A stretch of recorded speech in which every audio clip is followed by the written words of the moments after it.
and allow the American people to lead a life of prosperity. I yield back.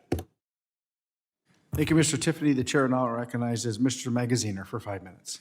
Thank you, Chairman. You know, in my home state of Rhode Island, we are on the front lines of climate change.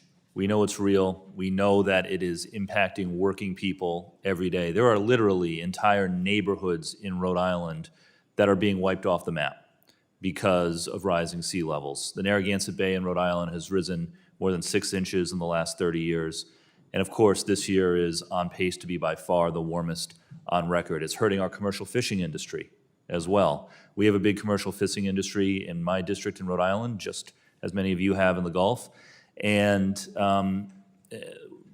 warming waters and changing migration patterns are having a real impact on the men and women who work in that industry as well.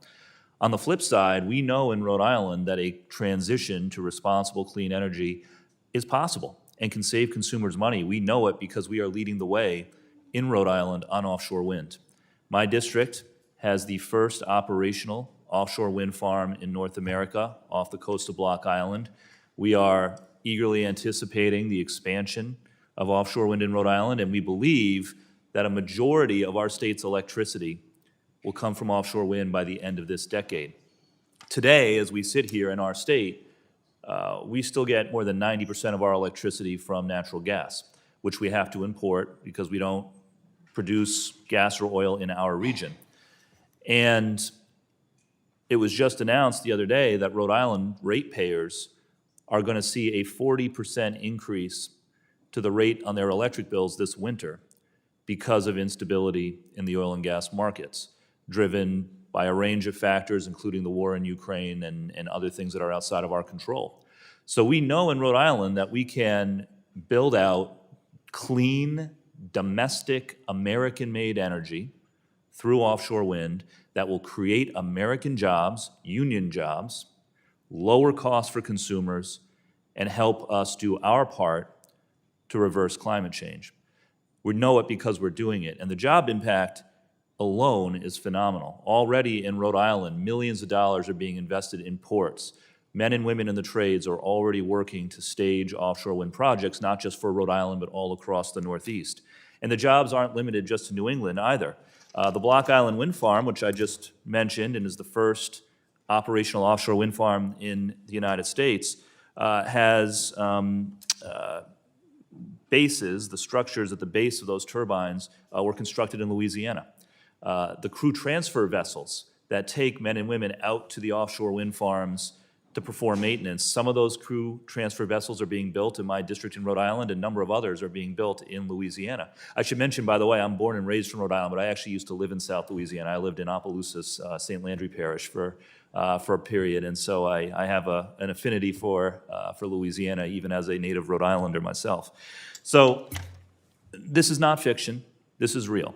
The threat of climate change is real, and also the opportunity to create good American jobs, produce American energy at lower cost to consumers is real. But we need, as a Congress, to advance policies that will help make this transition to clean energy, particularly offshore wind, a reality.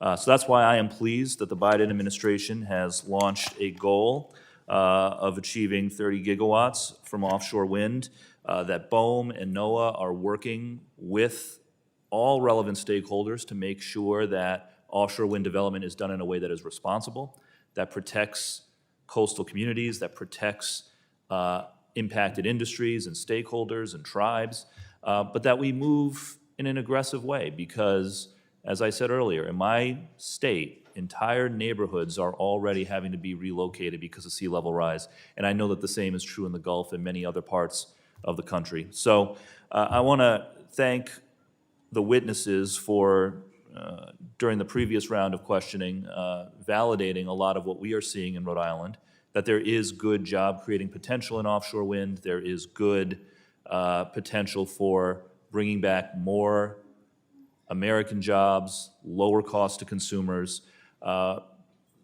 We cannot allow the incumbents in the energy space to block that progress. If we believe in markets and if we believe that American energy independence is of paramount importance, we have to continue this transition in a responsible way toward offshore wind, as we have been leading the way doing in my home state in Rhode Island. I see my time has expired, but you can tell that I get passionate, and I yield back.